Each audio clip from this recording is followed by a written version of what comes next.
Zionism only gained its international legitimacy with the Balfour Declaration of 1917. And it did not start on the 15th of May 1948. It started on the day they stepped foot into Palestine. 85% of the population before October 2023, they were barely able to get a meal a day, and most of them were homeless and slept in the streets. That's life before October the 7th. Humanity has been failed by the entire globe. That we never wanted war, we never wanted anything, we just wanted to live as human beings, but we want our homeland to be back, that our grandparents have been expelled from, and we want a dignified life, we want a life full of freedom, a life full of life. Palestine today is a crime scene. We are facing a long-standing structural system of widespread and systemic oppression and exploitation. The mortality rate for a child during the war in Ukraine is estimated to be 0.7%, and that for a child in Gaza is 37.7%. So every day that I operated, the first 6 cases would be children,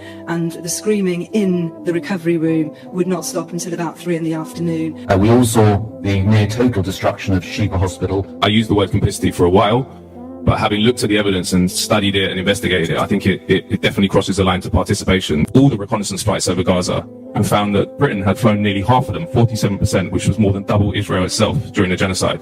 So this, to me, looks like participation. This is not complicity, this is participation. There is no genocide without genocide denial. Genocide denial is not a rhetorical act. Quite shocking to observe how far this government is willing to create legal absurdities, to defy logic itself, to obfuscate, to employ every tool at its disposal in order to keep arming Israel. This, we say, is a calculated blindness to the sanctity of Palestinian lives. The UK government has taken other steps to frustrate the rule of law and prevent their cooperation with Israel from being properly scrutinised. There is a sickness worse than a risk of death, and that's forgetting what we should never forget. Palestinian ambassador Afif Safir, he said this: "Do not make the mistake of presuming in the inevitability of progress. Do not make the mistake of presuming in the certainty of the liberation of the Palestinian people. There is another possible future mapped out for us. It is that we become the Native Americans of the Middle East."